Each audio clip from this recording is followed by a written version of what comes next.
122 कौटि 84 लाख 9 रोजामोन बिथांनि बुंनाय बायदि 1 रोजा कौटि बिश्वजित दैमारिया 17 बोसोरनिख्रुइबो बांसिन बिपिएफजों थानाय समाव मानो मावनो हादिया आरो मा जुक्तिजों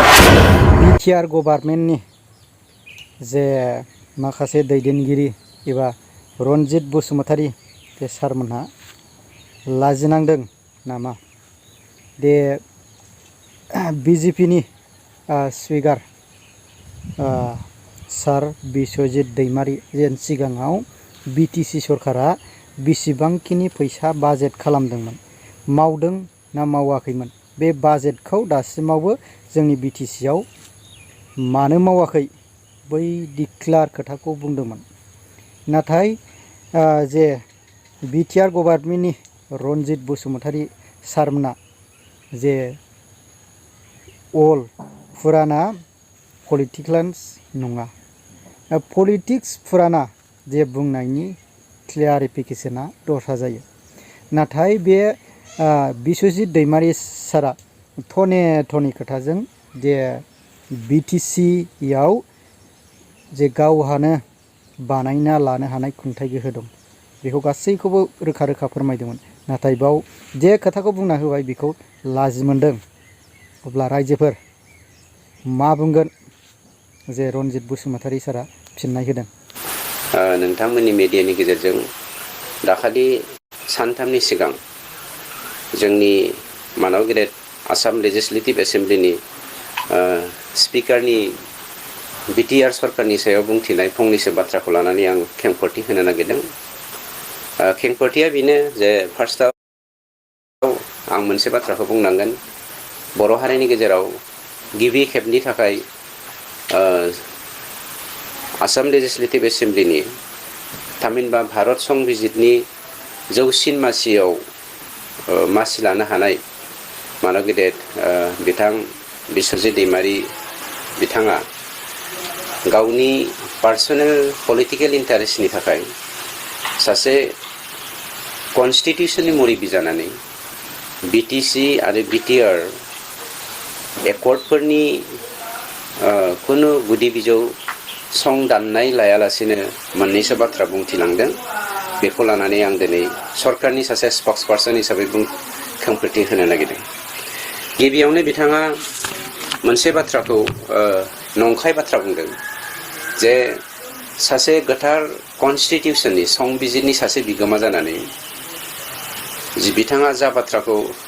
दिनै बिटिसिनि 35,84,000 भारतीय नागरिकनि सिगाङाव नंखाय बाथ्रा बुंबाय बे नंखाय बाथ्रा बुंनायजों लोगोसे गावखौ थगायसुला बा मिसलिया होननानै बुंना लानायजों लोगोसे एसेबां गोजौ थाखोआव गोजौ मासियाव जिरायनाय सासे बर' लिडारानो जे कन्स्टिटिउसननि बिगोमायानो जुदि नंखाय बाथ्रा बुंनो हायोबा बर' हारिखौ थगायसुला हारि होननानै बिथांनि बुंनायनि गेजेरजों जों दिनै बुंजानायसिम सौफैबाय बे जोंनि थाखाय लासिंसिं बाथ्रा आरो दुखुनांथाव बाथ्रा बिथाङा मोनसे बाथ्राखौ होनदों जे बिटिसिआव बोसोरफ्रोमबो गभर्नमेन्ट अफ आसामा एस पार दा एकर्ड अफ 2003 जोंनो जाबायदि एसअपिडिनि गेजेरजों रांनि माबा फैयो बिबां फैयो बेखौ 800 कौटिनि जायगायाव 1000 कौटि हरो आरो बे 1000 कौटि हरनायनिखौ बिसोरो बाहायनो हायैनि जाहोनाव 200 कौटि 300 कौटिया स्टेट गभर्नमेन्टनिसिम गिदिंना थांफिनो बेखौनो मावख'नो हाया होननानै बुंदों आं रायजो राजानि गेजेराव नोंथांमोननि मिडियानि गेजेरजों बेखौसो दिनै क्लियार मोनसे डेटा हकारि बाथ्रा बुंनो नागिरदों सैथोआ सोर कन्स्टिटिउसननि बिगोमा बिथां बिश्वजित दैमारिया सैथो ना मानाव गेदेर श्री प्रमद बर' बिथांनि दैदेननायाव जोंनि इउपिपिएलनि बिटिआर सरकारा सैथो बे बाथ्राखौ आं फकास खालामना होनो नागिरदों क्लियार खालामना होनो नागिरदों जे 2020 मायथाइनि 15 डिसेम्बर खालि मानाव गेदेर श्री प्रमद बर' बिथांनि दैदेननायाव बिटिआर सरकारा बा इउपिपिएल सरकारा गायसनजादों आरो बेनिनो 2020-21 मायथाइनि जोंनि जा एसअपिडि बाजेट बेयो 600 बा 671 कौटि 78 लाख 10 रोजा रांमोन बिथांनि बुंनाय बायदि 1 रोजा नङा 2021-22 मायथाइयाव जोंनि एसअपिडि फान्डआ 650 कौटि 3,61,000 बिथांनि बुंनाय बायदि रोजासे कौटि नङा। 2022-23 मायथाइ बायदियै मायथाइनि एसअपिडि फान्डआ जोंना बिटिआरनिया 722 कौटि 84,09,000 बिथांनि बुंनाय बायदि 1,000 कौटि नङा। 2023-24 मायथाइनि एसअपिडि बाजेटआव जोंनि स्टेट गभर्नमेन्टनिफ्राय हरनाय राङा 800 कौटिमोन बिथांनि बुंनाय बायदि रोजासे नङा। 2024-25 मायथाइ बायदियै जोंनि एसअपिडिनि फान्डआ 803 कौटि बिथांनि बुंनाय बायदि रोजासे कौटि नङा।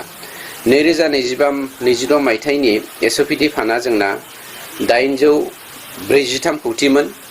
बिथांनि बुंनाय बायदि, जाय दा बे बोहैथि जोंनि फाइनान्सियेल इयाराव सोलिगासिनो दङ। बे 25-26 मायथाइनि फाइनान्सियेल इयारा रांबावजा बोसोरा 843 कौटि। बिथाङा जा बाथ्राखौ बुंदों 800नि जायगायाव रोजासे कौटि हरो, बिनिनो 200-300 कौटिखौ मावख'नो हायिनि थाखाय गिदिंथिंना थांफिनो होननानै आं बेखौ डाटानि सायाव बेस खालामनानैसो नोंथांमोननि मिडियानि गेजेरजों बे बाथ्राखौ स्पष्ट होनाय जादों। माब्लाबा जों बुंफ्रांगोन। 2 नाम्बाराव बिथाङा मोनसे बाथ्राखौ बुंबावदों, बिटिसिआव आयेन कानुन बानायनानै लानो रोङाखै, जायनि जाहोनाव सिस्टेमेटिकेलि जोंनि सरकारा सासन खालामनो रोङाखै। बिथाङा 4 बोसोर बारबाय स्पिकार जानाया आसाम लेजिस्लेटिभ एसेम्ब्लियाव। बे 4 बोसोरनि गेजेराव जोङो गोबां आयेन बानायनानै स्टेट गभर्नमेन्टनिसिम हरबाय। बे आयेननि गेजेराव बयनिख्रुइबो देरसिन आयेन जोङो पास खालामनाया जादों दा Bodoland territorial council land and revenue regulation application and amendment bill 2024, जायखौ जोङो थांनाय 2/7/25 एक्जिकिउटिभ काउन्सिलनि मिटिंनि गेजेरजों बे माबाखौ जोङो हरनाय जादों, बा जों बेखौ प्रप'जालखौ हरनाय जादों एसेम्ब्लिनि गेजेरजों पास खालामनानै। दानिया कुइसना फैदों, जाय आयेननि दारै बेवहाय लेन्ड एन्ड रेभिनिउबो मोनसे बाथ्रा हाबनानै फैदों, जाय आयेननि गेजेरजों दिनै बिटिसिनि हा हुनि बाथ्राखौ बेवहाय जोङो फोथांना लाखिनो थाखाय बा थारैनो सेफ खालामनानै लाखिनो थाखाय जों जा आयेनखौ बा बिलखौ पास खालामदों जोंनि काउन्सिला, दा Bodoland territorial council land and revenue regulation application and amendment bill 2024, बे बिलखौ दिनैसिम बिथां बुंथिगिरि आसाम लेजिस्लेटिभ एसेम्ब्लिनि स्पिकार मानव गेरेट बिश्वजित दैमारिया बिटिसिआव बेफोरबायदि आयेना जाथों होननानै आसाम गभर्नमेन्टखौ प्रेसार होआखै बा नारसिनाखै। लोगोसे बे बुस्थुखौ जे केबिनेटआव पास खालामनानै गभर्नरनिसिम एप्रुभेल लानांगौ, बेनि खामानिखौ दिनैसिमबो सासे बर'नि फिसा जौसिन कनस्टिटिउसननि मासियाव जिरायनाय सासे दैदेनगिरिया बर' हालामनि जौगानायनि थाखाय खामानि मावाखै, बेखौसो आं बुंनो नागिरदों। आरो मोनसे बाथ्राखौ बुंबावनो नागिरदों आं बे बेलायावनो, बिथाङा जे एसेबां आयेन कानुननि बाथ्रा बुंदों, डिसिप्लिननि सिस्टेमनि बाथ्रा बुंदों, आरो बुंदों जे जोङो आयेन कानुन बानायना लानो रोङाखै, जायनि जाहोनाव जों बिटिसिखौ सिस्टेमेटिकेलि सालायनो हायाखै। बिथाङा जेब्ला बिपिएफआव दैदेनगिरि जानानै दङमोन, बे दैदेनगिरि जाना थानाय समाव 17 बोसोराव बिथांनि दैदेननायावनो, बिथांनि एडभाइसआवनो हाग्रामाया मोनसेल' आयेन पास खालामनो हादोंमोन, बे जादों बड'लेण्ड फान्ड रुल। 17 बोसोराव मोनसेल' आयेन खालामनो हादों, खुनु लेन्ड रुल खालामनो ल' बानायनो हायाखै, माबा माबि ल' बानायनो हायाखै। सिस्टेमखौ बिथांमोना 17 बोसोराव खालामनो हायाखै, खिन्थु जोङो सिस्टेमाव लांनो थाखाय बिटिसि सरकारा मानव गेदेर श्री प्रमद बर' बिथांनि दैदेननायाव दिनै बिथांबायदि सासे बर' लिडारा संबिजिरनि जौसिन मासियाव जिरायनायावबो बर'नि सायाव जौगाथायखौ लानानै जा आयेन बानायदों बेखौ पास खालामनायाव बिथाङा मालाबाबो हेफाजाब होआखै। आं मोनसे बाथ्राखौ बुंनो होनो नागिरदों, जोंनियाव खोब मोनसे समस्या जाबाय थादों जे जोंनि बिटिसिनि एपिलेट अथरिटिखौ लानानै बे एपिलेट अथरिटिनि सायाव जोंनि माखासे मानसिफोर जाय मानसिफ्रा बिटिसिआव 2003 मायथाइनि 10 फेब्रुवारिनि बिएलटि एकर्डनि गेजेरजों जों जे माखासे मोनथायखौ मोननो हादों बे मोनथायखौ मोनसेयावबो एफिलिएट अथरिटि गैयैनि थाखाय जोङो हानि मोनथायखौ खोमानो थांगासिनो दङ जायनि जाहोनाव दिनै जोङो हमनानै ला सोरबा सासे मानसिया सिटा नामजारिनि गेजेरजों बेलेन ब्लकनि सिङावहाय जेनेबा हमनानै ला माबा खालामबाय मा होनो हाखौ नामजारि खालामबाय नन ट्राइबेल मानसिया नन प्रोटेक्टेड कमिउनिटिया एग्जाम्पल लाइक जोंनि कार्बन फेक्टरि हाग्रामानि दिनाव बिश्वजित दैमारि बिथांनि दैदेननायाव जोंनि चिरां जिल्लायाव धालिगाव मोनसे मा होनो कार्बन फेक्टरि बिथांमोना गायसननानै होदों बे कार्बन फेक्टरिया कमप्लिटलि इनसाइड द बेलेन ब्लक दा बे बेलेन ब्लकनि सिङाव नन प्रोटेक्टेड कमिउनिटिया जे हाखौ लिज होनायनि खोथाखौ जों जेबो बुङामोन लिज होनायमोनब्ला बेखौ कमप्लिटलि बिथांमोना मा होनो मियादि पाट्टा खालामना होनानै ट्रेन्सफार खालामना होनानै इन्डास्ट्रिखौ गायसनदों दा बेखौ जोङो केन्सेलेसन जेब्ला खालामनो थाङो आसामाव मोनसे सिस्टेम दङ जे सार्कल अफिसारा समस्याखौ समाधान खालामनो हायाबा बियो थोंजोङै स्टेटनि माबानिसिम थाङो डिसिनिसिम थाङो डिसिया हायाबा बिथांमोना बर्ड अफ रेभिनिउ होनाय मोनसे दङ जाय बर्ड अफ रेभिनिउआ एफिलिएट अथरिटि किन्तु जोंहा बर्ड अफ रेभिनिउ गैया लिगेल स्ट्रेंथ गैया जायनि जाहोनाव जोंनिया सार्कल अफिसारा हायै समस्याखौ समाधान खालामनो थाखाय थोंजोङै जइन्ट सेक्रेटारि एबा सेक्रेटारि अफ लेन्ड एन्ड रेभिनिउसिम थाङो किन्तु जेब्ला जइन्ट सेक्रेटारि एबा secretary of land and revenue डिपार्टमेन्टआ बेखौ सल्युसन खालामनो हाया अब्ला जोंनिया बियो बर्ड अफ रेभिनिउ मोनसे थानांगौ जायो जोंनि काउन्सिलाव किन्तु बर्ड अफ रेभिनिउ जोङो दानो हायैनि थाखाय बे केसा दिनै बै जोंनि सापागुरिनि जे सरि माबानि बेंटल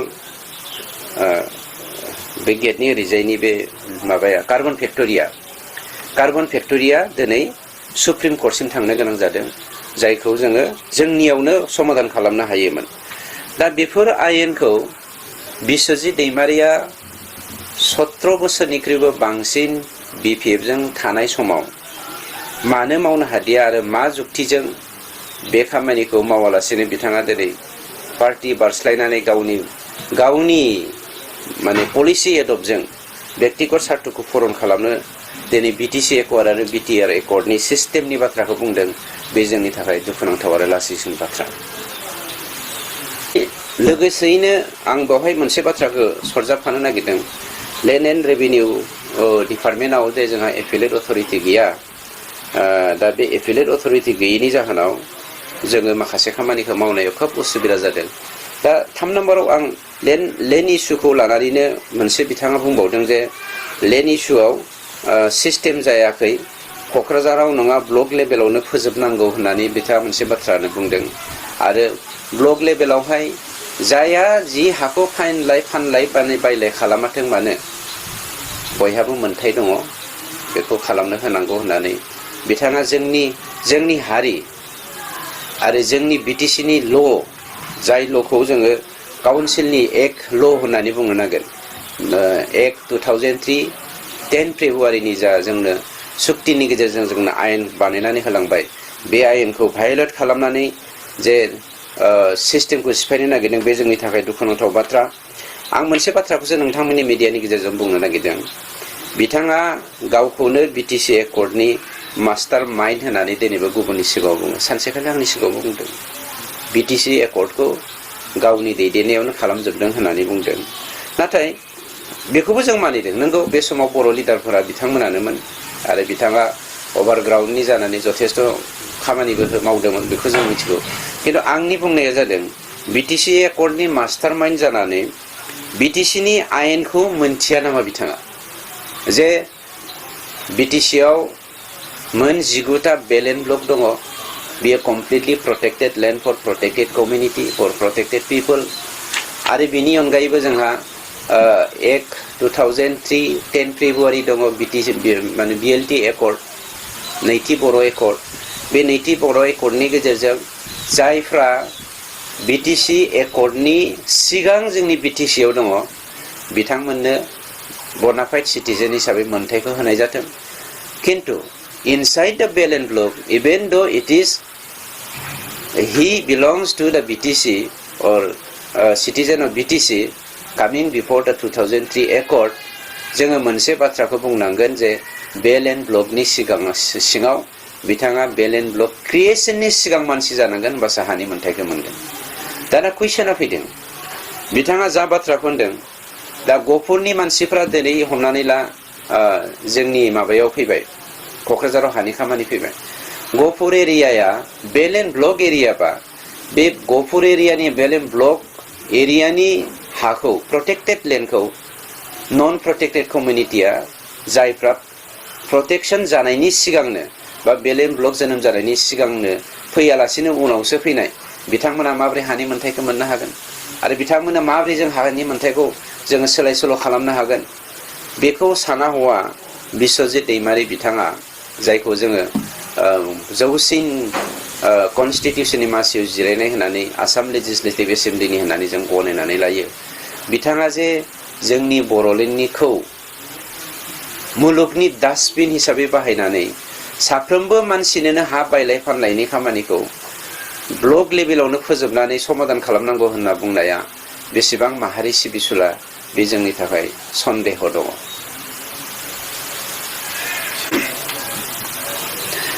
4 नाम्बाराव बिथाङा मोनसे बाथ्राखौ बुंबावदों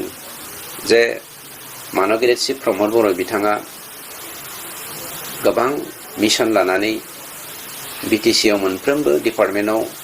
खामानि मावगासिनो दङ जेरै green Bodoland mission pig mission sericulture mission handloom mission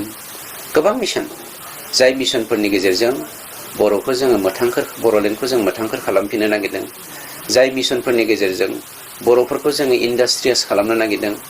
खोथाखौ बुंनायाव जेन क्लारिफिकेसन जुदि होनायाव बिश्वजित दैमारि सारा होनायाव माखासे दा सिएमनिफ्राय प्रमद बर' सारनिफ्राय माखासे खोथाया ओंखाराखै सम्भबदि ओंखारनो हागौ जे बिश्वजित दैमारिनि सार बुंनायाव फिननाय होगोन आरोखि होगासिनोबो दंखायो नाथाय बेयाव एबार बिजेपि आरो इउपिपिएल जों जथाय सरकार जुदि खुंनाया गावस्रालायनायनि सम्भाबना दङ जे जोंनि बिटिसिआव मानि थाखाय 50 क्र'लाव थाफैगो बेनि क्लारिफिकेसनखौ होबाय आरो बिटिसिआव गासै बाउन्डारि कमिसन दानाय गामि सोसननाय दानख'नाय आरो माखासे एक्स एनडिबिनि जे बेखौ सख'नाय बे खोथाया गासिबो दाख्लैनियावनो बिश्वजित दैमारि सार बुंनायावनो बाव हाबसनजोबफादों नाथाय मानो एफाबां गोहोआ दैलांखो आरो एफाबां माने फैसाखौ दासिमबो जे प्रमद बर' सारा जे दाख्लै बुंदोंमोन बे फैसाया थांफिनाखैबा मानो थांफिनाखै रायजो राजानो डिक्लेयार हो जे बेजोंनो बिश्वजित दैमारि सारा कुइसन खालामनाय बायदि जादोंमोन सोंनाय बायदि जादोंमोन बेयाव क्लियारिफिकेसनखौ होजोबनायाव बे माखासे इएम रनजित बसुमतारी सारमोनना नांदों रायजो राजानि थाखाय मानो अभाब अभिजोगखौ बानायना होआखै रायजो राजानि लामा दालां मानो बानायनानै होआखै माखासे खोथाखौ बुंजोबोबा बिभिन्न खोथा दङ बाव बिटिआर जेन एकर्ड खालामबाय एकर्डनि गेजेरजों रावबो एकर्ड खालामगिरि दैदेनगिरिफ्रा दिनैसिमाव जेलाव थानाङाखै बेखौ बुहुमावबो नुनाय नङा